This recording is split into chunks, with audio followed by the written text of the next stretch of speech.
Nangangahulugan na sa mga susunod na araw ang ating mga judges or ating mga justices could be subject to harassment. At any given point in time, pahingi po ng salin ninyo. Hindi pa po.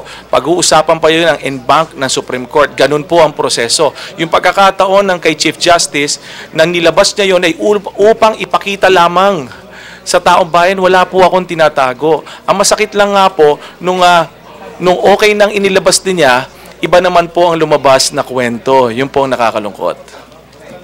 Sir Ruby Tayag po of DZMM. Sir, dito sa hinihingi na flexibility ng prosecution, do you think admission ito sa part ng prosecution na wala talaga sa Article 2 yung ill-gotten wealth?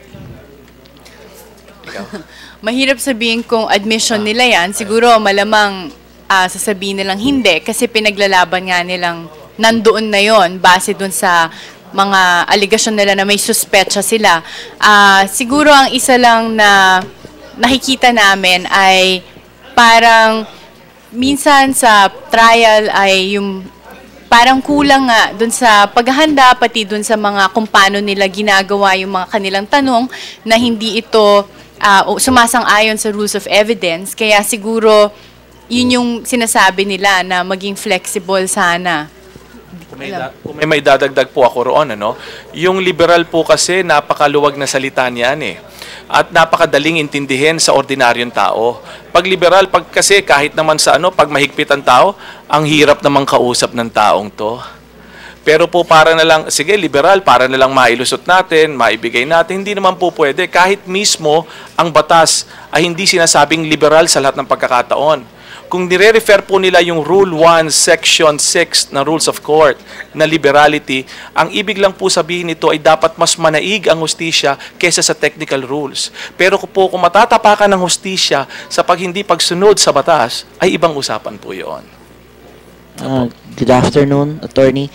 Yung flexibility ba is patunay lang na hinihingi nila na hindi sila handa or wala silang ebidensya in the Article 2? Gaya nga ng sinabi ng kasama kong si Karen, ayaw natin i-second guess ang prosecution kung handa o hindi. Ang gusto lang natin makita kung nai-allege ba nila tama yung ultimate facts na inaasahan sa isang impeachment complaint.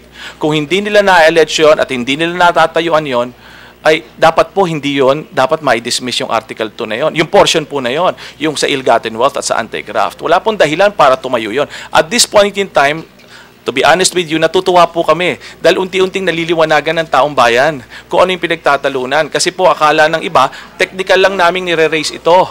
Ngayon po ay unti-unting naintindihan, pag may dinimanda ka pala, dapat ay may ultimate facts, ay may tinatayuan ito. Pwede bang sabihin na sila ngayon yung may delaying tactics dahil sa wala nila ng kahandaan during the trial? Alam niyo, masakit yung salitang delaying tactics, Yung siguro nagkaroon ng delay ng isang araw dahil doon, pero mahirap yung tactic. Kasi pag tactic ang sinasabi, parang may strategiya para mabag. Siguro sa tingin ko, hindi nila gusto yon. Kung tutuusin nga, kung pwedeng matapos na to, tatapusin na nila eh. Sa taong bayan eh. Ganun po ang tingin po namin. Doon sa issue na na-raise motion ni Senator Santiago na ilatag ng prosecution yung ilang testigo nila, ano yung mga ebidensya. Kung kayo po'y nasa panig ng prosecution, papaboran din po ba ninyo yon o mag-o-object kayo? Ay, dapat po yun. Kasi obligasyon natin yan sa mamamayan. Malaman natin at the same time, obligasyon natin sa kabilang partido.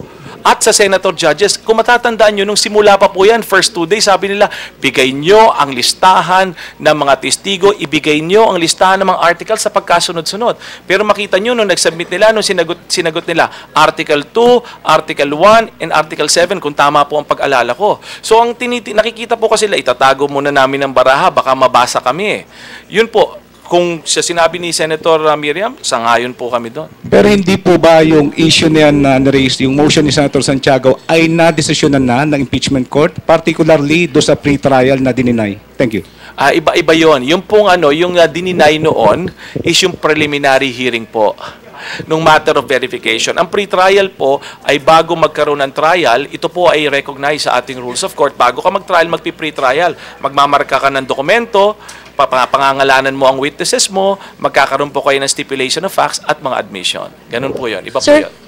follow up lang ako doon sa issue nung sa motion, manifestation kanina. Paano po kung i-deny ng impeachment court yung request ninyo na i-expunge, ako yan naman, wag nang payagan yung prosecution na magpresenta ng ebidensya doon sa 2.3 and 2.4 paragraph ng Article 2? Ano ang plan B ng defense? Mahirap, syempre hindi namin sasabihin kung anong Yes. plan B, di ba? Pero, syempre yun kasi ang posisyon namin. Dahil nga, napakalabag nito dun sa basic due process rights ni Chief Justice Corona. Kaya may continuing objection nga. At ang problema namin, kahit nga may continuing objection, pag may testigo ka, at least makakapag-object ka kung hindi nararapat yung tanong. Pero dun sa dokumento, nahihirapan kami kasi kahit na may continuing objection pa yan, ang nangyayari, parang ang nangyayari ngayon sa prosecution ay linalabas na ito sa publiko, sa media lalo, at kung ano-anong mga aligasyon yung ginagawa nila dun sa mga ebidensya na hindi pa nasusuri na mabuti sa court. Parang pinangungunahan na nila na ito yung ibig sabihin nito, ito yung ibig sabihin ng kung bakit merong discrepancies. At ang nagiging problema dyan, nagkakaroon na ng bahid yung reputasyon ni Chief Justice Corona bago pa matapos itong ating paglilitis. Felix Tambong ko po from DCRJ.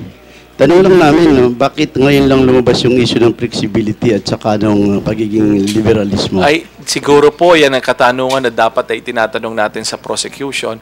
Kasi po kami, pumunta po kami rito nung kami po ay kinuha na bumuo ng team ni Chief Justice. Naniniwala po kami ng rules of court at kung ano pong rules of evidence ay aming susundin.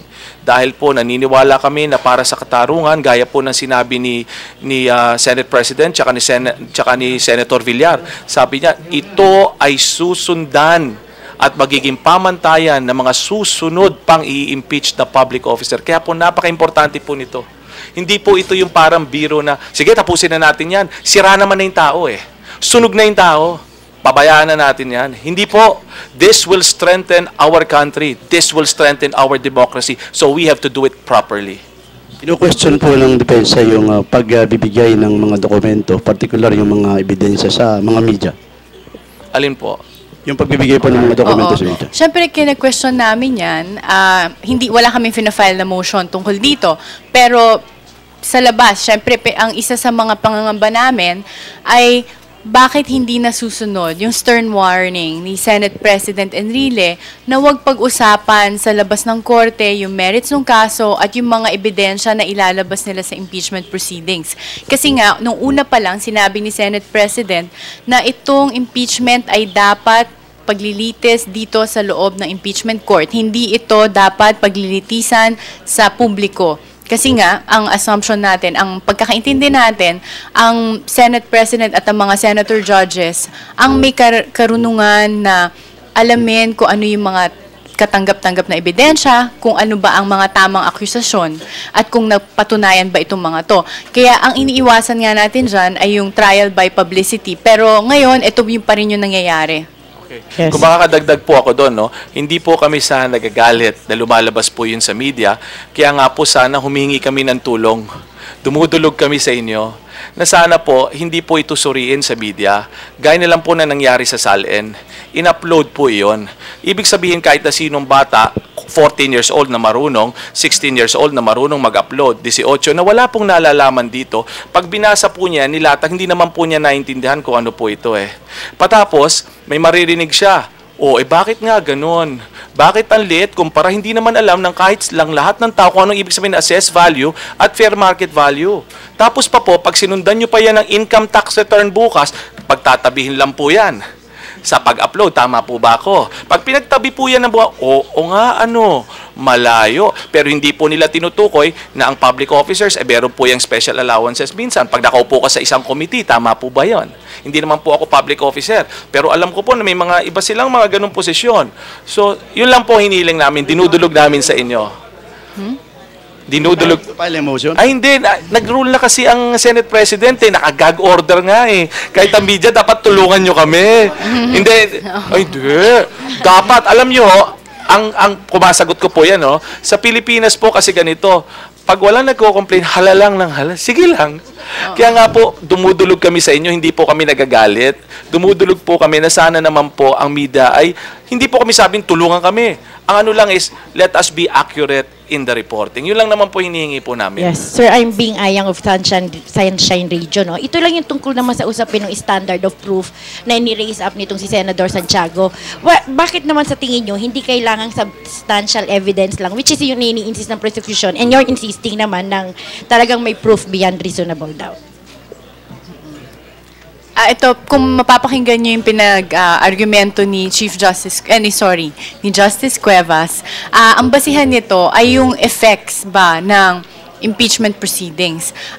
Kasi ang magiging parusa dito ay yung pagtatanggal sa pwesto kay Chief Justice Corona at ang perpetual, yung disqualification niya sa habang buhay na umupo sa isang pwesto. Ang katumbas nito ay makikita sa Revised Penal Code. Ito yung batas natin sa mga criminal acts, sa mga krimen. Kaya kung ang ipapatas nyo na sa pagkatapos nitong proceedings na to ay parang isang penalty na makikita mo para sa isang krimen, dapat yung proseso rin para mahatulan siya ay katulad din sa isang criminal proceedings na ang kailangan mong patunayan ay proof beyond reasonable doubt. Hindi lamang kasinggaan ng preponderance of evidence or substantial evidence na sinasabi ng prosecution. So, ma'am, di ba ang decision that magkakaroon ng caucus regarding that? Confident po kaya kayo na maaprubahan kayo dito sa... Siyempre, depende yon. Pero kung madadagdagan ko yung sinasabi ng aking kasama, may kita nyo ang penalty dyan, perpetual disqualification, hindi lang temporary.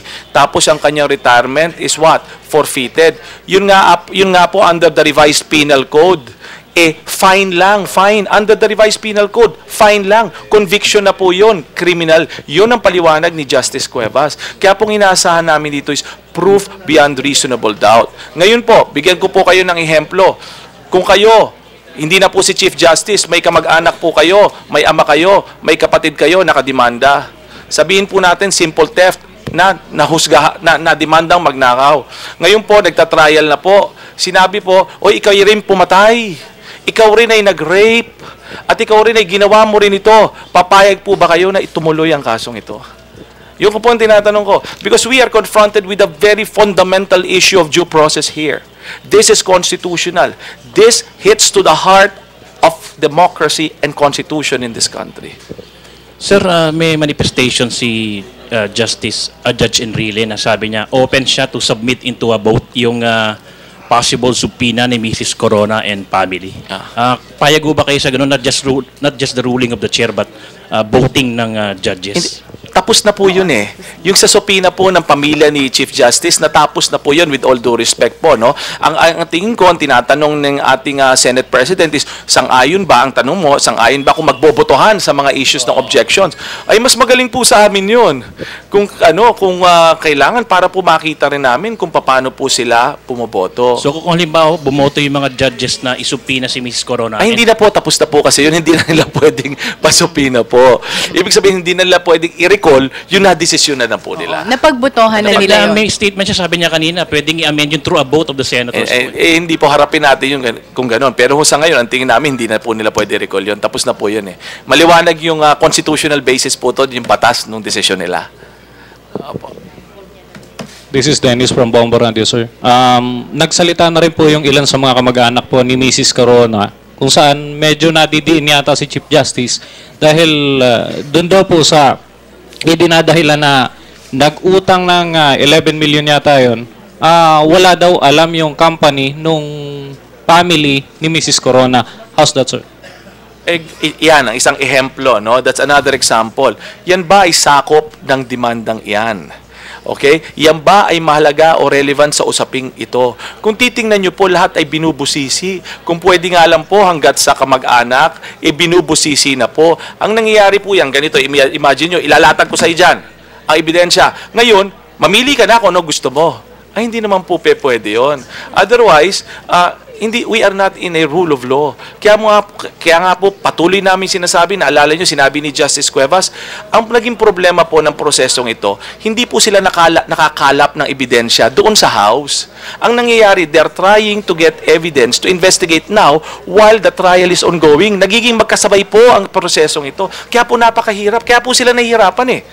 Hindi man po nila tanggapin, yun po ang medyo nahihirapan sila. Kasi ngayon lang po binubuo ang ebidensya. So do you think, sir, ang responsable po sa paglabas ng mga ito, posibleng yung prosecution, ganun po ba? Ganito na lang yan. Sino bang humaharap ngayon sa media? Lagi na lang ang prosecution, ang defense. So, kung hindi sa amin nanggagaling, kanino pa ba? Pero hindi ako nagbibintang. Sinasabi ko lang na sino ba ang lalabas out of their way para maglabas pa ng mga ebidensya dito. At lalo na ngayon, yun ang problema dito, hindi man lang ito relevant. Parang nagiging dinadagdag lang to para madagdagan yung pagdududa sa pagkatao ni Chief Justice Corona. At kung may dadagdag ako ron, sa kasagutan ng ating kasama, sabi nga, may narinig ako isang prosecutor dahil tinanong sa akin ito, bakit sinabi niya, tinanong daw isang prosecutor, hindi na po ako magbabanggit ng pangalan, sabi niya, kayo ho siguro nag-upload ng SALN na yan sa sa web Sabi niya, suspect lang yan. We go back to the word suspect and reported. Kayo po na mga manunulat, alam niyo po na bilang manunulat, when you use the word suspected or reported, that is a way to protect you. Because you are unsure of the information. Ganun rin po, ang isinasabi po namin, wala pong kaso eh. Wala pong ill-gotten wealth. Suspected and reported only. Pero gusto po, litisin po tayo. Yun po ang sitwasyon.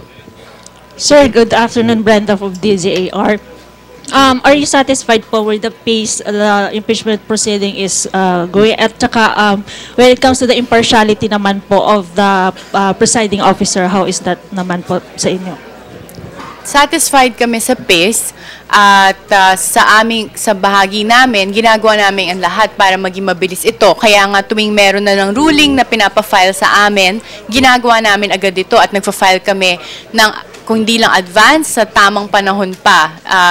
Kaya kung meron mang delay ngayon, hindi ito dahil sa amin. At syempre, nalulungkot kami tuwing meron na lang pagbibintang na nagde-delay kami. Kasi nga, para sa amin, para mapabilis yung proseso, ginagawa namin ang lahat ng naaayon sa batas. Pati na lang tuwing merong trial. Babalik tayo dito sa set and we just watched the press briefing of the defense panel at mukhang, as always, Kathy, they want to get the first crack at giving their statement after the trial. Kung mukhang very vigilant sila. Napansin nga natin na sila yung nauuna lagi after the trial na nagbibigay ng mga paglilinaw tungkol sa mga napag-usapan kanina dito. At kasama po natin ngayon sa puntong ito si Senator Antonio Trillanes. Magandang hapon po. Magandang hapon po sa inyo lahat. At syempre ang ating resident lawyer, ang legal analyst natin, Attorney Manix Manalo. Magandang hapon, Attorney. Magandang hapon. Senator, bilang isang hindi abogado, kayo po umuupo dito with all the technical debates. Ano pong tingin ninyo sa nagaganap, especially for ngayong araw na ito? Well, very interesting, yun lang. Alam nyo naman sabi ko nga, I was citing this little experience I had with the judiciary as an accused for 7.5 years. And we have observed during that time kung anong demeanor ng mga huwes, ng mga defense at prosecution lawyers. So, all of this are not new to me. And nakita ko lang, sa ngayon, medyo critical yung issue kasi pinag-uusapan. Kaya the caucus earlier, we decided na bigyan ng panahon ito to exhaust all the arguments today so that we can rule on it tomorrow. Senator Trillanes, isa po dito sa mga nabuksan ngayong araw, itong standard of proof. Para sa inyo po, ano po ba dapat ang tanggapin ng Senado na standard of proof? Ang sa akin kasi, the fact na hindi siya nilagay sa Constitution and even in our rules, ibig sabihin nun na it's left to the individual senator. Kung ano ang hinahanap niya to convince him to acquit or to convict. So, hindi pwedeng impose din yan Kasi even if we agree on a particular standard of proof, hindi pa rin binding yon. Kasi what is preponderance of evidence to you may be beyond reasonable doubt to me.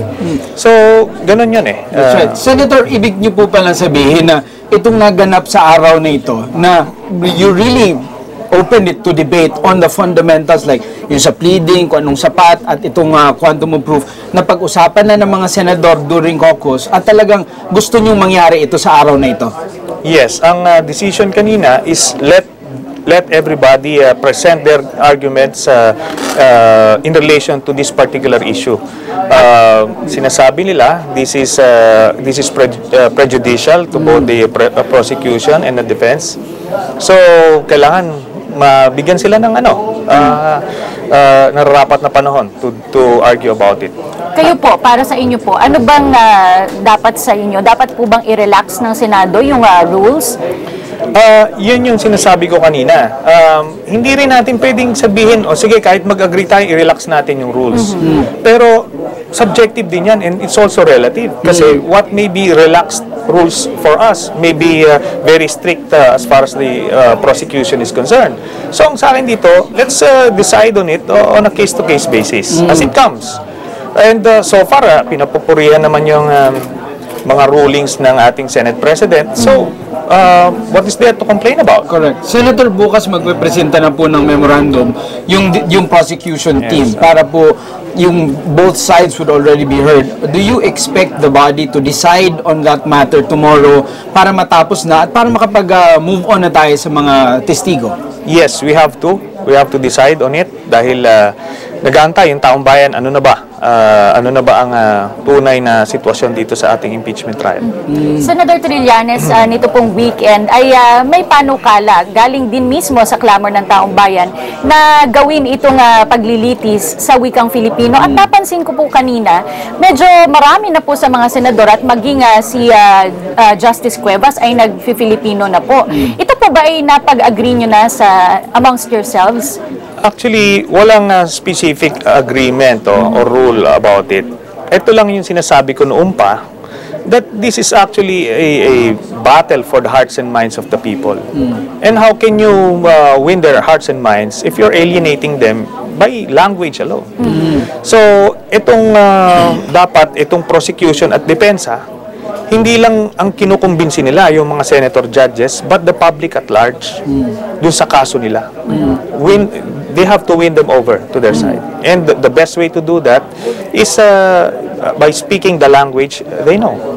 Napakaganda nung sinabi niyo, Senador, na at the end of the day, it's the individual senator that will decide what is preponderant, what is substantial, at sa inyong tingin din, ang individual senator din ang magde-decide kung ano yung admissible, ano yung hindi. Sa nakikita niyo during the caucuses, ano yung nagiging takbo nung bawat senador or grupo within the Senate? Are you talagang deciding on it individually or meron ding pag-grupo-grupo on a per party or per committee basis? Ano kaya po?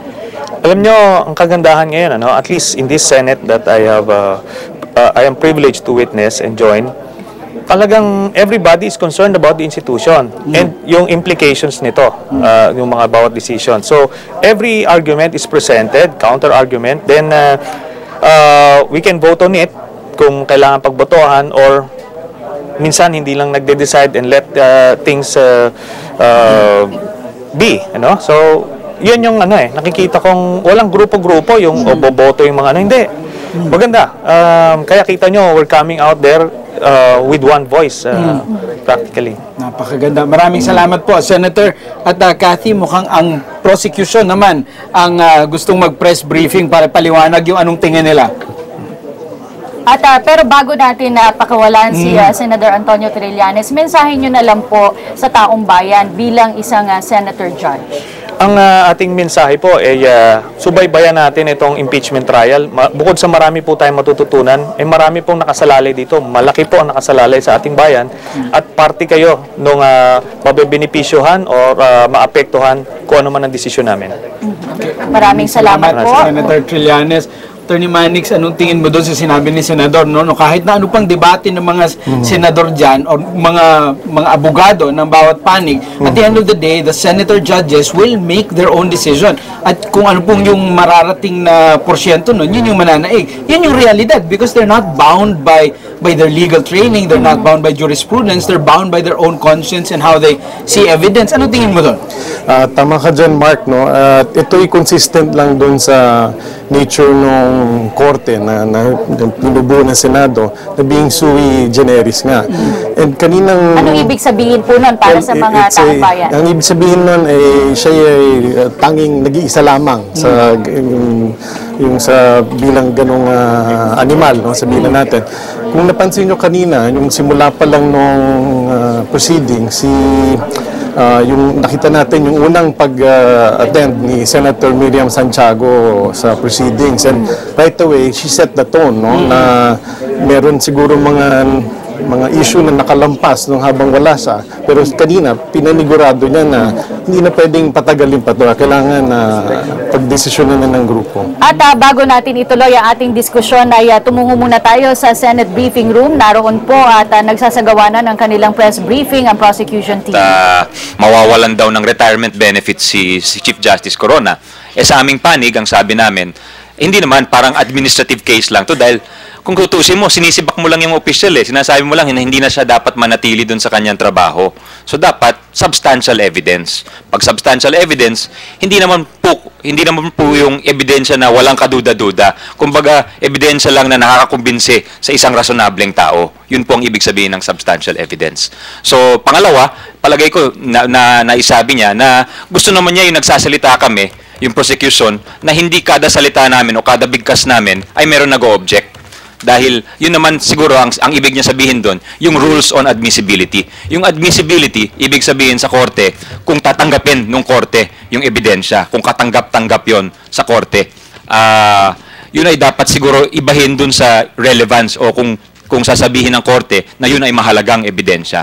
Ang sinasabi po ni Congressman Tupas ay dapat tanggapin na lang ng korte at sa huli, sila na lang ang magiging judge o huwes kung talagang mabigat o may bigat o dapat bigyan ng halaga yung ebidensyang yon. Pero sana, wag kada bigas namin ay meron objection, meron teknikalidad. Pero sir, pag ini-insist po, may side. Sumasang-ayon kami sa sinabi po ni Senator Miriam Santiago, no, na ang rules should be liberally interpreted para makita yung katotohanan. At yun nga pinaliwanag ni Senator Miriam Santiago kung ano nangyari nung era of impeachment, no? At hindi naman natin matatanggi na marami pong nanonood tungkol dito. At kailangan makita talaga natin yung ebidensya na nagbibigay ng katotohanan dito sa usapin na ito. At kitang-kita naman po may hawak po kaming ebidensya, no? At parating pinipigilan ng kabilang panig yung paglabas ng ebidensya po ito. So, again, bumabalik po tayo sa teknikalidad, kagaya na sinabi po namin kanina umaga, na ito yung game plan talaga na pagpabagalin itong yung impeachment trial para hindi lumabas yung katotohanan. But sir, di ba sinabi nga po ni Senate President Enrile na yung question niya nga naman na kung pipigilin pa po natin yun, di ba baka maging misleading naman, di ba okay, po yun? Linawin ko lang, no? Pag sinabi natin na that if sana ay mas maging liberal, kahit kailan hindi natin sinasabing isang tabi ang usapin ng rules of evidence o kaya kahit yung due process rights noong respondent. Dapat malinaw sa atin yon. Ang sinasabi lang natin dito is malaking departure o disagreement namin na patakbuhin ito na parang criminal proceeding. Kasi pag criminal proceeding, lahat ng judgment practically is always construed in favor of the accused. So sabi namin ay hindi ito dahil malayong-malayo ito doon pagdating sa usapin ng impeachment. Kahit anong jurisdiction sa buong mundo, hindi tinuturing itong criminal proceeding. Let's call a spade a spade. Ito'y purely administrative proceeding. Pag sinasabi nila na may violation of due process rights, etc., napakamalinong premise. Because the due process rights enshrined in the Constitution na madalas silang sinasabi ay may patungkol kung ang pinag-uusapan natin ay deprivation of life, liberty, or property. Ibig sabihin, you have a vested right over that thing. The Chief Justice or any public officer has no vested right to his office. A public office is a public trust. It is the deepest privilege. Pribilehiyo po yan. So, hindi nag-a-apply lahat ng provisions pagdating ho doon sa sinasabi nila. It is an administrative proceeding. sinusukat ka base sa sinumpaan mo sa pribilehiyong ibinibigay sa iyo ng taong bayan para mailagay ka dun sa sitwasyon na yon. Hindi siya pinaparusahan ng kriminal. Pag sinasabing there is a deprivation, an absolute perpetual disqualification of his right to be in public office again, that is the same penalty for any clerk in the or any janitor in the Philippine Postal Corporation or in the DOTC or in the parehong-pareho ang parusa sa isang administrative proceeding, removal and then perpetual disqualification. Siyempre naman, bakit ka naman ibabalik pa dun sa pribilehiyo na makapaglingkod sa pamahalaan kung napatunayan ng tiwali ka? Panghuli, importante nung sinabi ni Congressman Junjun Tupas na sana may liberality dahil wag sana manaig yung teknikalidad tulad ng nangyari sa hapong ito. You cannot find a clear case again of the strategy of the defense to make this a trial on technicalities. Sinabi namin kaninang umaga, hindi po ba? Pupukpukin po nila ito, susubukan nila maantala ang trial sa hapong ito para hindi matuloy. 7 ang aming testigo. Nag-aantay po sa waiting room. Binabantayan na po ng Sergeant at Arms ng ating Senado. So wag po natin pag-usapan kung handa o hindi handa. We have 7 witnesses today ready to testify. We have another 4 who are ready to testify tomorrow. So, ang amin lang sana naging pakiusap, nirerespeto namin ang desisyon ng Senate President at ng mga Senator Judges. But what we were hoping at least is habang nakapending yung usapin ng kanilang objection, which they have already raised last Wednesday, ni-rule upon na po ni Senate President yan. Tapos na ho yan eh. Nag-apila lang ho sila, sinabi ng Senate President, o sige, kung meron kayong apila, mag-file kayo ng memorandum. But as far as the Senate President is concerned and the Senate, tapos na ho yan. Sinet aside na po yung punto nila. That's why he asked earlier, is counsel for the defense asking for a reconsideration of the previous ruling? Because there is already a settled ruling. So we were hoping that while they were seeking a motion for reconsideration, dahil humihingi naman sila ng pagbabago ng ruling na meron na, sana umasa kami na habang wala pang ruling doon dahil magsasubmit pa ng mga memorandum, ituloy-tuloy na po natin yung kaso.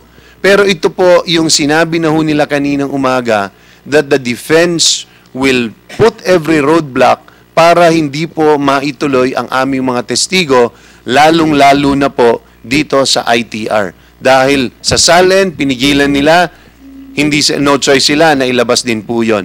Yung mga titulo, sinubukan ho nilang pigilan yan, na ilabas din po yun. We're back here in the set at napakinggan po natin yung briefing ng prosecution team. And they're trying to explain, Kathy, why yung position nila na makuha mo na yung mga ebidensya and to set aside yung technicalities for a later date ay yung tamang direksyon. But mukhang things happened already and this day became a debate on technicalities. At hiniling din ni Congressman Kimbo na ituloy na yung trial habang hindi pa napagdidesisyonan itong mga mahahalagang matters na natalakay kanina. At kasama natin ngayon si Senador Bongbong Marcos para ilahad sa atin kung ano yung views niya dun sa mga naganap kanina. Ano po yung masasabi niyo dun sa mga napag-usapan kanina sa... Una, I would like to take a little issue with your saying that these are technicalities. Because what is being decided right now are fundamental issues, hindi talaga technicality. It is not... because whether or not the evidence that the prosecution would now like to bring to enter into court is subject to whether or not it is decided by the chair that they are admissible. And whether or not they are admissible is dependent upon the decision as to whether or not we will accept as a charge the ill-gotten allegation or non-allegation of within the articles. But that's why there was a discussion as to why it was not included on the grounds in the Article 2 of the grounds for impeachment. It would have come up later or early. It had been raised earlier, Senator. Mukhang it came up today and the Senate body gave it the entire day. Are you happy that it happened today and not later? I think I don't think we had a choice because we are already at that point that they're not just, they're entering, and they're not offering, but entering evidence. And at each point, whether or not that is admissible is a key question. So we cannot proceed further until that question is resolved. Right. And that is, and to resolve that question, that is why the Senate President had asked both sides to submit memoranda on their arguments on the issue. The defense gave their memorandum around noontime today, and the Senate President gave the prosecution a deadline of 10 o'clock tomorrow morning, because again, although they had asked for 3 days, he said that it has to be done tomorrow morning, so that otherwise we cannot proceed. So we cannot wait 3 days for the memorandum. Study of that memorandum will bring us to next week.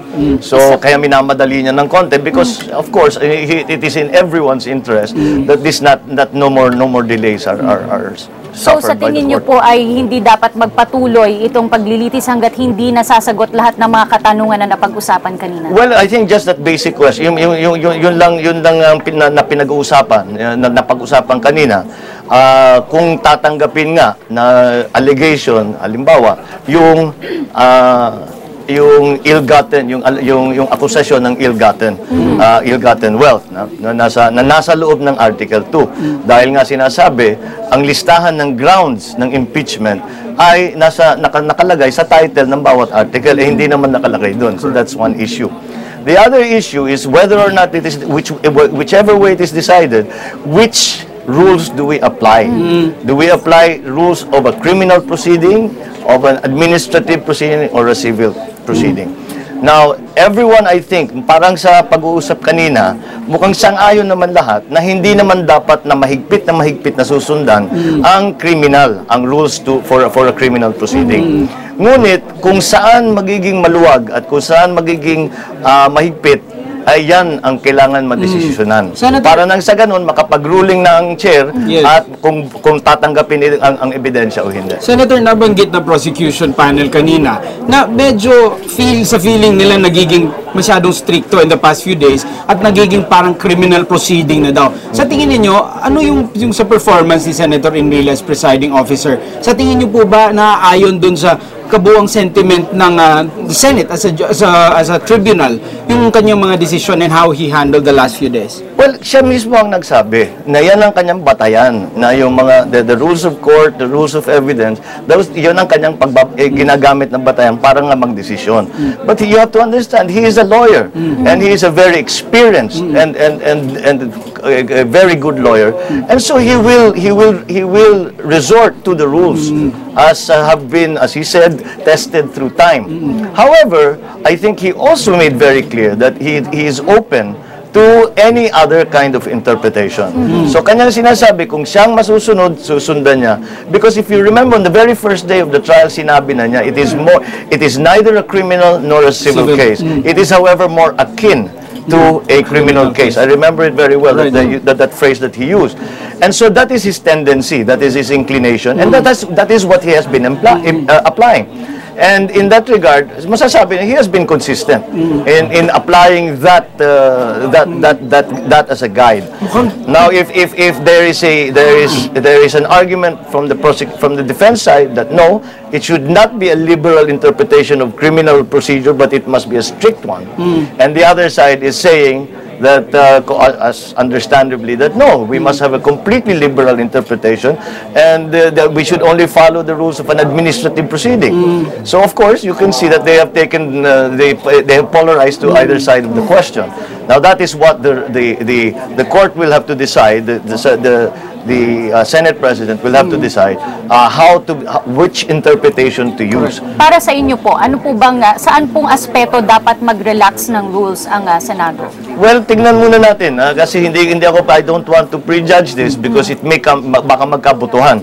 So, bago magbutuhan, gusto ko sanang makita yung parehong memorandum. Nakita ko na, pero mabilis ko lang binasa yung memorandum na galing sa defense, yung prosecution bukas pa. So, bago ako makapagsabi na ano sa aking tingin ang mas magandang paraan, ay pakinggan muna natin, basahin ko muna yung mga kanilang argumento tungkol dyan. last question, Senator. Yung kanina, before it ended, mukhang sinabi ni presiding officer na, kung gusto ninyo, ipapasa ko sa inyo. Hindi ako ang court, hindi akong tribunal. I'll pass it on to you at desisyonan natin ang yung kailangan desisyonan. Anong how will we proceed from this? The Senate President pa rin making decisions or gaya nga ng sabi niya kanina, ibabato na sa mga senador at pagbobotohan? Kagaya nga ng nangyari nung nakaraan ay meron siyang naging ruling. Meron isa na si Senator Cayetano, Alan Cayetano, tumayo at basically nag-object. At ang nag-propose na i-divide na magbotohan ay yung Senate President, yung presiding judge. Siya mismo ang nagsabi. So, although the procedure is that he will make a ruling, there is always a possibility that a senator will object. Whether that objection can either be can be handled in several ways, but one of the ways that we have is to divide the house, magbobotohan. Hindi ko alam kung mapupunta ang itong ruling na ito kung mapupunta sa botohan. Baka naman pag nag-ruling ang Senate President ay sang-ayon lahat, tuloy na tayo. But kung meron pang siguro mag-object, magdidebate ulit at kami siguro ay magbobotohan. So yun ang nakikita kong mangyayari bukas at sa susunod na mga araw. Maraming salamat po, Senator Marcos. Okay, thank you. At balikan po natin ang nagaganap na press briefing. Ito po ang prosecution team pa rin. Pakinggan po natin. Ill-gotten wealth ng Chief Justice. Ang sinasabi ng depensa, hindi yan kasama sa charges because it's not in the caption or the title. Sabi ni Senator Miriam Defensor Santiago, technically speaking, you can still amend the articles of impeachment. To clarify all this, will you amend? Wala nang pangangailangan para amendahan pa yung reklamo. Kompleto na po siya. Kung basahin po natin yung sinabi ni Congressman Kimbo, yung general allegations, page 6, page 10. Andun po yung alegasyon na may tagong yaman si CJ. Andun po sa Article 2. Ang hindi naman na yun nalilimita dun lamang sa caption di ba? Bakit pa tayo gumawa ng reklamo kung caption lang ang kailangan, di ba?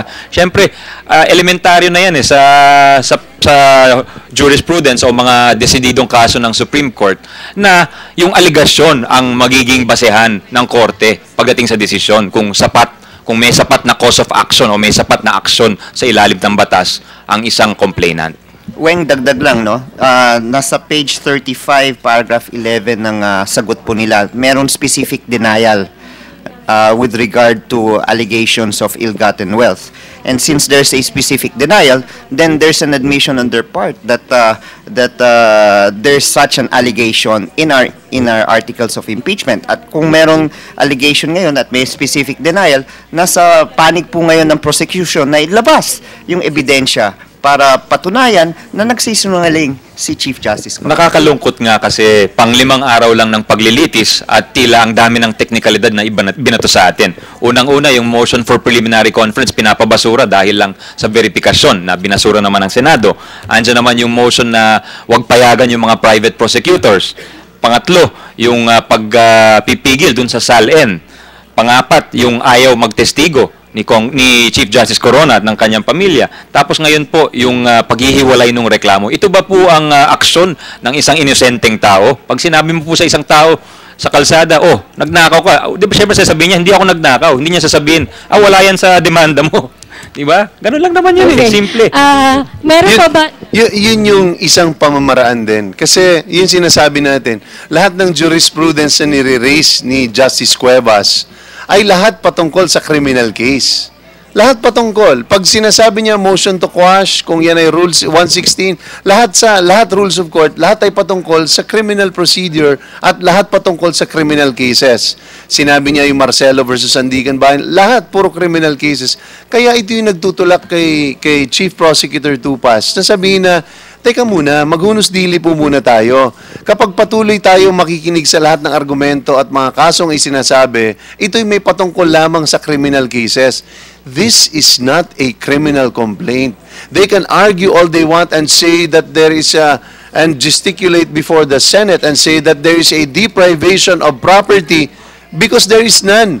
Kung yung sabi nga natin, ordinary civil servant, administrative proceeding, nagkataon lang dito, napakataas na opisyal, hindi naman natin pwedeng litisin ng administratively yan. Ang impeachment is effectively a way for a co-equal or a higher body to try administratively itong mga impeachable officers. So, yun yung sinasabi ni, kailangan pa ba natin memorize yan? Tingnan nyo naman, di ba? Article 2.4, respondent is likewise suspected and accused of having accumulated ill-gotten wealth, acquiring assets of high values, and keeping bank accounts with huge deposits. It has been reported that respondent has, among others, a 300 square meter apartment in a posh mega world property development in the Fort Taguig. Ano pa ang pag-uusapan natin? Kahit yung Bellagio, sinabi na namin dito, inamin ho ba nila sa kanilang answer yung Bellagio? Inamin ho nila. So what are we else talking about? Why are we belaboring over whether this is alleged or not? Why can't we just talk about the fact, does he have ill-gotten wealth? We are proving it. Why can't we make our case to the senator judges? Okay. Sir, meron pa kayong 7 more other articles of impeachment against CJ. Alin doon ang ini-expect ninyo na magiging complicated ang pagpipresenta sa impeachment court katulad ng Article 2? Lahat. Dahil yun nga ang pakay nila para papigilan ang prosecution na makapaglatag ng ebidensya. So ini-expect po namin lahat ng artikulo, maglalabas po sila lahat ng teknikalidad ulit. Sir, Bert Mosso po ng DWIC. Sir, kinukonsidera niyo ba na ang due process na ibinibigay o tinatadhana ng ating saligang batas ay isang teknikalidad? Wala ka naming sinasabi na ang due process ay teknikalidad. Simple lang naman ang tanong Public document. It's a public document. Chief Justice Corona, ikaw ba ang may-ari nitong titulong ito? Public document. Yes or no? Ang due process dito, bibigyan po natin siya ng karapatan sumagot kung totoo ba o hindi. Yan ang due process. Bibigyan natin ng pagkakataon na sumagot ang Chief Justice sa mga dokumento na pinapakita namin na original.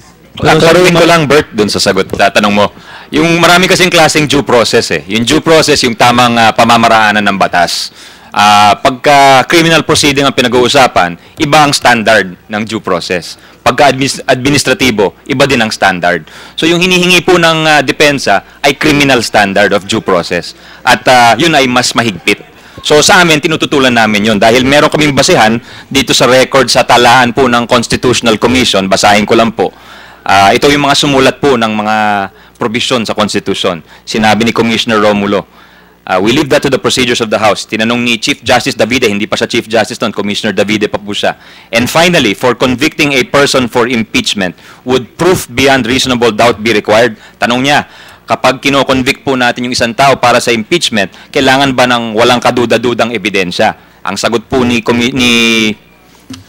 Commissioner Romulo, again, since this is not a criminal proceeding, I would not think so.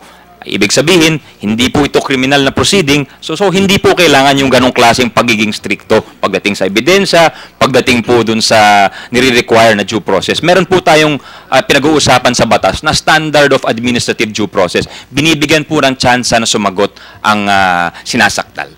So dito sir, sa proceeding natin ngayon, sa impeachment court, paano nyo po i-categorize yung due process doon sa sinasabi nyo ngayon at saka doon sa pahayag ng Senator Judge na si Santiago na tama ang naging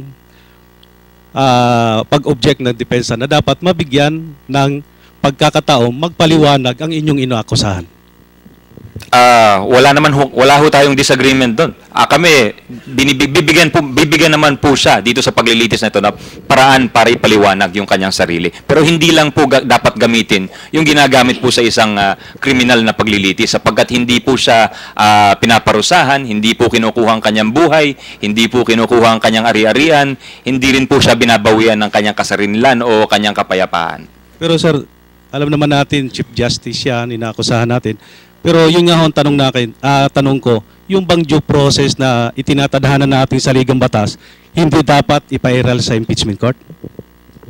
Kakasabi lang po natin, may kanya-kanyang klase po ng due process. Yung Hindi, due pero- process na hinihingi po natin ay yung nababagay po sa paglilitis po natin.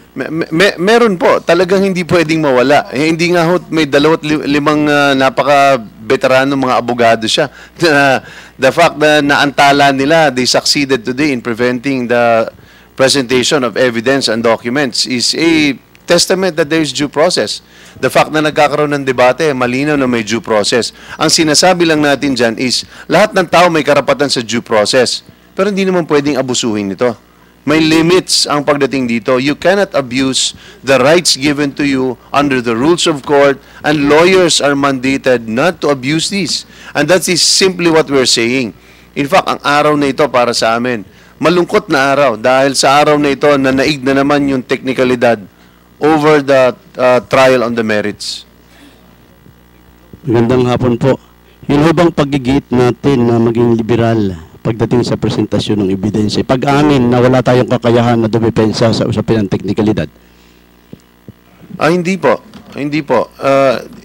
Yung paghihingi po ng liberality ay hindi po paghihingi ng liberality na para maging mas maluwag. Ang sinasabi lamang po natin ay palitan natin ang konteksto ng hearing na ito. Hindi ito dapat isang criminal proceedings dahil hindi naman siya criminally accused. Ang kaparusahan niya ay hindi naman katulad ng kahit anong kaparusahan sa criminal proceedings. Yung sinasabi nila na perpetual disqualification. Hindi naman totoo eh. Sinasabi nila na may forfeiture of retirement benefits. Hindi yan kasama sa huhusgahan dito. Hindi yan magiging bahagi. Ang pinag-uusapan lamang dito ay removal from office at saka the same time perpetual disqualification. Mga bagay din na nasa isang administrative proceeding sa kahit sinong empleyado ng pamahalaan. Huwag natin kalimutan ang panghuling konteksto. Ang konteksto dito, ang akusado ay isang public officer. Inaakusa ka dahil sa kawalan mo ng karapatan mag-occupy ng isang posisyon na of public trust. We're back here in our set, Cathy. Yun po ang patuloy na pagpresenta ng Prosecution Communications Group. We are honored to have with us in the set. Nagbabalik po sa kanyang trabaho at everyone's happy she's back. Putting in her thoughts, her brilliant mind into the discussion, Senator Miriam Santiago. Thank you. Magandang hapon po. Ma'am, ngayon pong ikalimang araw ng paglilitis, ay marami po kayong mga fundamental issues na iniharap po before the Senate body. Ano po yung kahalagahan na ma-settle po itong lahat na ito bago magpatuloy sa pagpepresenta ng mga ebidensya at mga witnesses? Malaman natin kung paano natin patatakbuhin ang pista na mabilis. Dahil sa tingin ko, parang medyo mabagal nitong unang 4 na araw na pagbibista nila na absent ako. Kaya unang-una, dapat maintindihan natin na ang kaso sa impeachment court ay kaiba sa lahat ng kaso. Hindi ito pangkaraniwan na kaso na pumasok ka sa RTC, halimbawa MTC or sa Court of Appeals or even the Supreme Court. Kaiba kami. We are what is called sui generis. We belong in a class by ourselves as an impeachment court. We are quasi-judicial and quasi-political.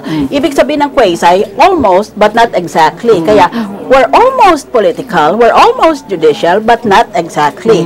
That is why we do certain things in different ways. That is one thing that the public should know about. Pangalawa ay kailangan natin anong standard of proof. Gaano karaming prueba ang kailangan para maabsuelto, para makonvict itong accused. Kasi sa ilalim ng ating Constitution, present man o hindi ang mga senador, 23 kami ngayon. So you have to get 2/3 of the 23, meaning 16 senators to convict. You have to get 16 senators to convict, but you only need 8 senators to acquit. Senator, at maliban dyan, hindi naman kailangan na acquit or convict ka lang. Pwede pang mas mababa ng sa conviction, like pagalitan mo, censure or reprimand. Senator, speaking of yung being quasi-judicial, so ibig sabihin, mag-a-apply yung rules ng procedure kung applicable. Yung nabanggit kaninang question ng, or parang feeling ng prosecution na medyo nagiging stricto, at pinanggit naman ni Senator Enrile, now, how do you want us to proceed? Ano yung basihan natin? Sa tingin niyo po ba, how can you proceed? When can it apply and when should it not apply? Well, kung rules of evidence, dapat dyan, the rules of court should be strictly observed. Dahil pinag-aralan na iyan anong ebidensya? Kasi alam mo kung merong nangyari at may nag-aaway, at pakinggan mo sila, silang tama. Kaya pareho silang tama kung pakinggan mo lang. Naging judge ako, kaya alam ko, pareho yung nagsisinungaling. Pwedeng nagsisinungaling niya pareho. Hindi naman all the time na itong isa nagsinungaling, itong isa totoo ang sinasabi niya. Parehong nagsisinungaling yan. Kaya bawat punta mo ng opisina, sari-saring sinungaling abutin mo doon. Kaya, dahil sa ganun nga, because of course, it's only human, no? Na you want to protect yourself, so sometimes you see what happened, not with objective eyes, but influenced by your feelings, your emotions, your recollections, etc. Because you are all human. Kaya, para hindi mangyayari iyon, dahil all of that will simply confuse the trial and make it very long, ay meron tayong rules of evidence on how you admit evidence. Dahil if you don't admit the evidence, the judge cannot consider it when he makes his ruling. Kaya, yan ang base ko para magsabi ng rules of evidence, strict yun. Pero the rest of the rules of procedure, pwedeng liberal yun. Ma'am, marami po sa mga senator judges ay hindi po abogado. Do you think it will make a difference or magkakaroon po ba ito ng weight on how the Senate will decide on the rules of evidence on siguro the yan sa relaxing konsensya rules? ng senador.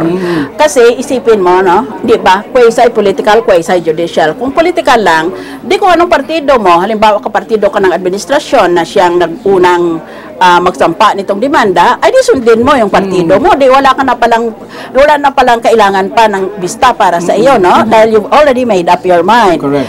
Ngayon, kung kalaban mong administrasyon, gusto mong manalo sa susunod na halalan, di bumoto ka laban sa gusto ng administrasyon, ay convicted itong si Chief Justice, di bumoto ka naman absuelto, maski anong sabihin nilang ebidensya dyan, fix na ang mind mo.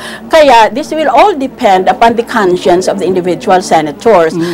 My suggestion is, we should not vote according to our political parties or affiliations. Dahil kung ganun rin lang pala, di wala nang kwenta ang pagpresenta pa ng ebidensya, parang niloko lang namin ang sarili namin.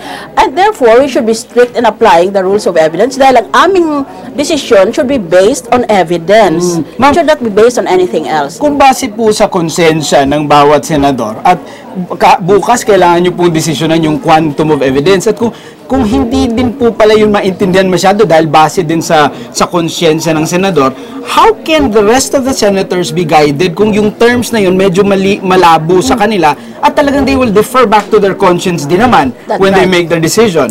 That has to be amended by saying the decision must be made by a principled conscience.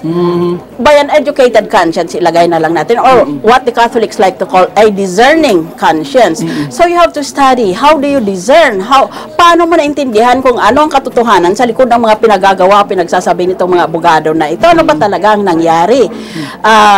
Kaya, kailangan dyan sana na ang mga hindi abogado, mag-aral sila uli dahil hindi naman sila sanay sa impeachment court, ang kasanayan nila yung judicial trial Ang mga hindi naman abogado, dapat magpaturo naman sa kanilang mga legal consultants. That is the ideal. Sa aming caucus, nakikinig naman ang lahat and there is always an exchange and civil exchange of civility. Ang na-observe ng kababayan daw natin, ma'am, because these are all documentary evidence. Right. So parang siguro you've observed as an observer sa television the past week na puro nga dokumento at wala pa namang kwentong nabubuo dito. Right. So paano nga ito maintindihan ng ating mga kababayan kung puro dokumento ang pinag-uusapan natin? Yan ang rason kung bakit ngayong hapon sinabi ko na kaagad, kayong dalawang abogado, gumawa kayo ng kailangan na listahan ng lahat ng testigo at lahat ng dokumento, lagay mo ang pangalan ng testigo o ang pangalan ng dokumento at ano ang layunin mo, anong punto na gusto mong what is the point you want to prove with this witness para maintindihan ng publiko. So in effect po ba bibilis yung takbo ng ating paglilitis? Oh yes, if we understand what's going on, if there's a question there, if that's already been answered by the testimony, nasagot mo na sa sarili mo kung anong palang halimbawa mo, nagnakaw ba ng pera ang Chief Justice? Mayaman ba siya? Baka mayaman nga siya pero pinangalanan niya doon sa mga anak niya. So that for me would be the relevance of the testimony of the Immigration Commissioner. So tomorrow at our caucus, I will vote in favor of admitting the testimony of the Immigration Commissioner together with the tax returns of the children, because it goes also to the question of unexplained wealth, no? Yun ang at lalo na, yun ang maintindihan ng publiko. Senator, during the trial kanina, you made a manifestation na during the ERAP's impeachment, kung hindi binuksan, nag-EDSA dos na nga, nag-walkout nangyari. How important is it for you now to help this process finish para po merong magandang experience yung ating bayan sa impeachment? Hindi lang pa nasabi, pero ako lang katangi-tangi senador noon na pagkatapos ng walkout, nagtanungan sa Senado, itutuloy pa ba natin o hindi na? Ako lang nagboto, ituloy natin. Bakit silang magdesisyon kung mainto ito? Hindi, tayong mga judges, dapat tayo magdesisyon. Mag-isa lang ako, lahat sila gusto itapos na ang bista at that point. So of course, I'm very much against the inconclusive result of an impeachment trial. Dapat yan, tapusin natin yan. Dahil, kung makonvict yung tao na iyan, sira na ang buhay niya. Wala na siyang kinabukasan sa legal profession. Sino pa ang magtitiwala sa na-impeach na Chief Justice? So, we are in effect ruining a life. At saka, that is also my position with respect to the appellate power of the Supreme Court. Dahil may nagtatanong, pwede ba ng lahat ng ginagawa ninyo, pwede pang reviewin ng Korte Suprema? Dahil sa pangkaraniwan na bista, lahat naman pwede mong iakyat sa Korte Suprema. My answer is no, hindi pwede. Dahil, halimbawa mo, let us say for the sake of argument that the Chief Justice has been convicted by the Senate as acting as an impeachment court. Pag convicted na siya, tapos inabsyelto siya ng Supreme Court, ano kaya ang resulta sa ating checks and balances and or our tripartite branch of government? Titiwala ka pa ba? Sabi ng Senado from all over the elected nationally by all the Filipino electorate, sabi ng Senado, guilty siya, may ginawa siyang kasalanan, tapos sasabihin ng Korte Suprema, wala siyang kasalanan. Sira na ang ating sistema. That is why I will not agree that the Supreme Court can exercise any kind of jurisdiction over the impeachment court. There are pending petitions there na ihinto, TRO kami and so on. I don't think so. Senator Santiago, meron pong isang senador na nagpanukala na limitahan po yung allowable objections from both sides kasi nga po ayon sa kanya ito'y nakaka-delay nitong proseso. Kayo po ba ay pabor dito? No, you can't because you don't know what is the testimony of the witness. Kaya hindi mo masabing 5 lang objections mo. Hindi niya alam kung kailan siya mag-object. Baka may importante dyan na mamaya na kailangan ay object na naubos na niyang 5 niya. Kaya you cannot quantify that. Senator, itong meron ding mga naka-observe na mukhang itong during the first week, the senator judges came to the aid of the prosecution in bringing out what needs to be brought out, the SALN and other pieces of evidence na importante. Do you find anything wrong with this? And how do everyone expect you to act kung meron kang mga ganitong sitwasyon that will come up? That's a very, very tricky question. Even the Supreme Court has difficulty issuing a ruling there. Kasi the judge is allowed to ask so-called clarificatory questions. Halimbawa, kulang sa abilidad ang abogado, alam ng judge na itong fact na ito is crucial to his decision, kaya pwede siyang magtanong. Maybe you ask, 1 or 2 questions. Pero kung marami ka nang tinanong, parang ikaw nang nag-examine, maybe on direct examination, o parang ikaw nang nag-cross-examine ng testigo. Tutulungan mo na nga ang isang abogado dyan. When those kinds of cases are brought before the Supreme Court has always been non-categorical in its answer. Wala siyang formula on when the judge is clarifying the issue or when the judge is actually litigating already. So in my case, dapat para hindi kami ma-accuse of taking over the functions, lawyering in other words, in layman's language. In fact, by the way, we lawyers do not want it to be said of us that we are lawyering dahil para kaming mga manual workers, like we are shipping, we are sailing. you always say you engage the services of the lawyer. You don't say you hire a lawyer. Hindi naman kami for hire.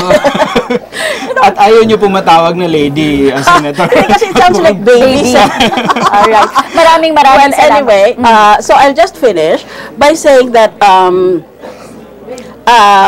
para wala na lang reklamo na senator judge is intervening unfairly in favor of one party, kung sa tingin niya incapable ang lawyer, dapat dyan salip na pabayaan mo na lang, hindi na nga lilitaw yung ebidensya na ito, hindi pala kaya ng abogado. Dapat dyan ay caucus muna kami kung anong gagawin namin sa abogado. Probably we'll call the lawyer because that is allowed. A judge can say, for example, to the counsel, why don't you ask about this or that? But don't ask it directly. Right. So you can just give him a hint, but not more than a hint. Dahil pag humaba pa yan, hindi naman na-allowed, unethical na yon. Alright. Maraming salamat po, ma'am. We're very happy you're back in the Senate. Thank you. Ayun po, sa puntong ito, hingin natin, Kathy, ng updates, ano? Si ating kasama Sarina sa harap ng Senado for updates.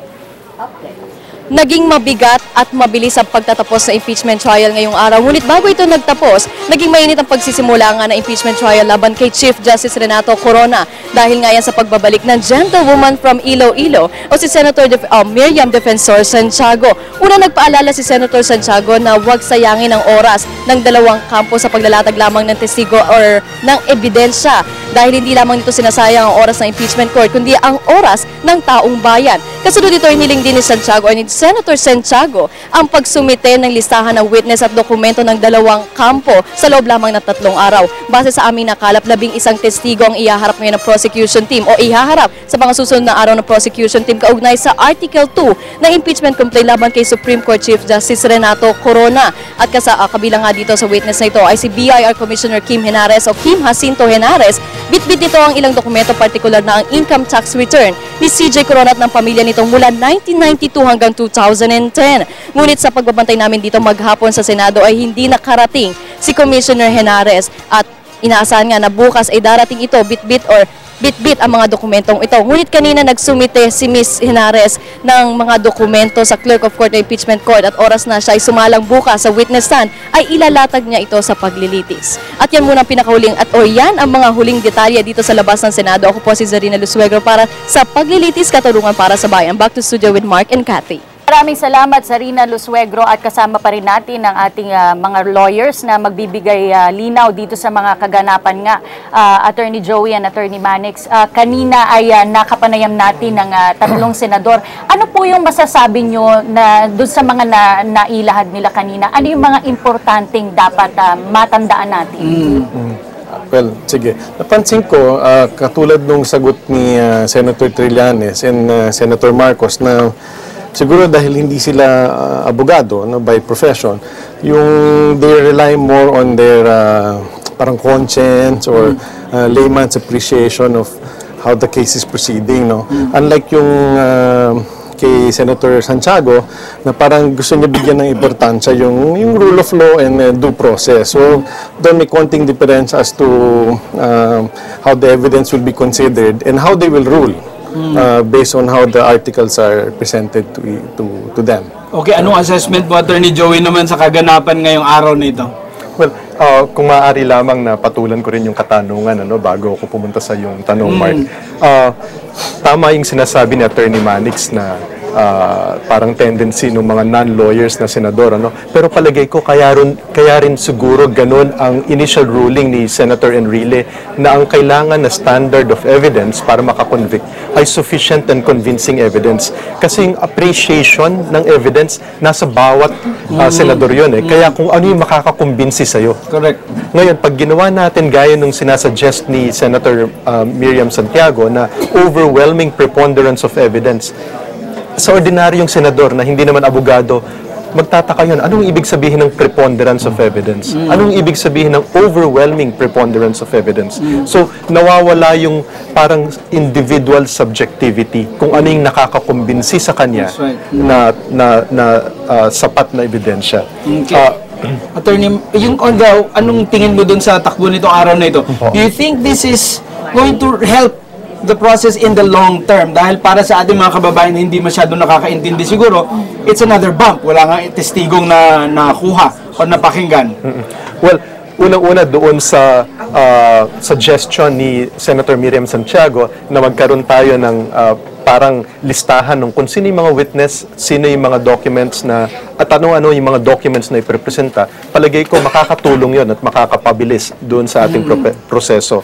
Ngayon, yung sa nangyari kanina, yung tinatawag natin na Article 2 at kung ano yung nilalaman nito, kung pwede bang yung allegation, the way it is worded in the verified complaint is sufficient. Tingin ko talagang darating tayo doon sa katanungan na yun. At siguro tama rin lang na masagot na natin ito bago tayo umusad.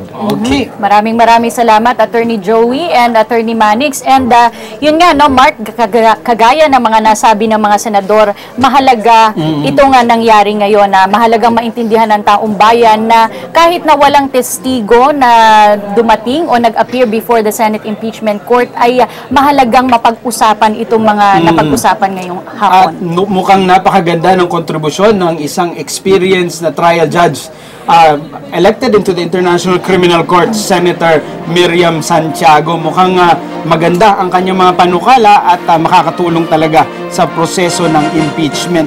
Ayan, Kathy, ito yung nangyari sa araw na ito. Pumasok ang ating mga senator judges and as usual, nagsimula sa isang dasal. Si Senator Santiago ang nagdasal sa isang tula na napakaganda po talaga ng kanyang poem prayer. At nakikita nga po natin na nagdarasal ang mga senador, no? Matapos ito ay binasa na itong journal, no, para nung nakaraang impeachment trial. At tinawag at since there is a quorum, pwede silang mag-proceed at ayan na nga po si Senator.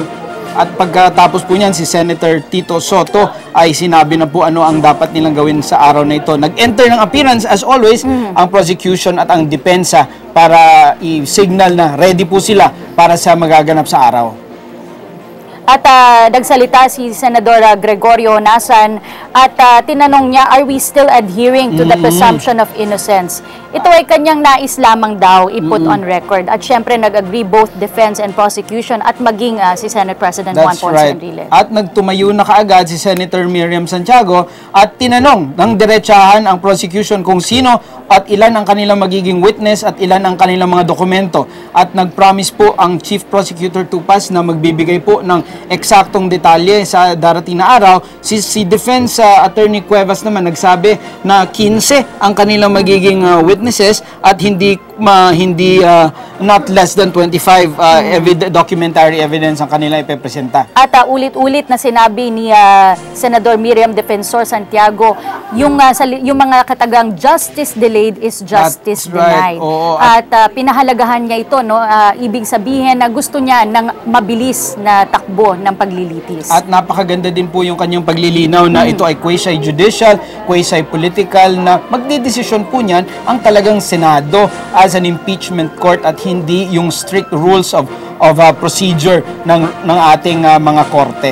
At kanyang iniharap din itong tanong tungkol dun sa standard of proof na pagbabasihan ng conviction nitong kay Chief Justice Corona. Kanyang sinabi na kanyang ibinukas itong tanong na ito, no, para sa mga senator judges at maging sa prosecution at sa depensa. Itong depensa, sinabi nila na gusto nila na ang maging standard of proof ay proof beyond reasonable doubt. At itong prosecution naman, substantial evidence. At ayan po ang pagdidesisyonan ng Kongreso or ng Senado at napag-usapan din nila itong memorandum ni-require, maalala natin, ni-require po ang bawat panig ng memorandum para ipaliwanag ang kanilang mga argumento hinggil dun sa matter of pleading dito sa Article 2 kung sapat na po ba yun, yung especially on the ill-gotten wealth issue. Nakapagpresenta na po ang prosecution, ang depensa sa araw na ito ng kanilang memorandum. Bukas ng alas 10 ang deadline po ng prosecution para mag-submit ng kanilang memorandum. At nagkaroon din ng diskusyon itong si Chief Prosecutor Neil Tupas tungkol with Senate President Juan Ponce Enrile tungkol dito dun sa relaxing of rules. Tinanong ng prosecution kung ano ba specifically yung rules na gusto nilang i-relax at medyo hindi nakasagot dito ang prosecution. At yun nga ang gustong malaman ng Senate President na kung ano yung gusto nyo, ito ay ikokonsidera namin at maaari namin itong gawin.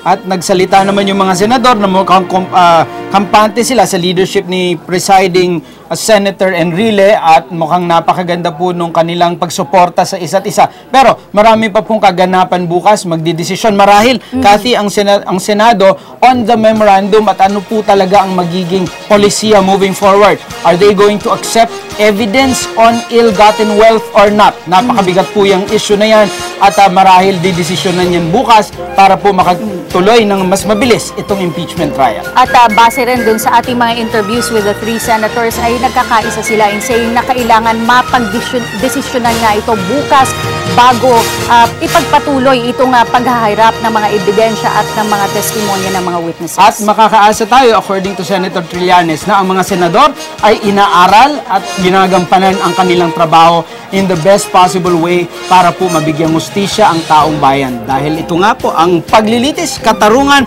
para sa bayan. Ako po si Mark Castrones. At ako naman po si Cathy San Gabriel. Maraming salamat po sa IBC, Philippine Information Agency, Radyo ng Bayan, Philippine News Agency, siyempre PTV at 15 local radio stations and cable networks. Magpapatuloy po bukas ang paglilitis, katarungan para sa bayan. Mabuhay Pilipinas!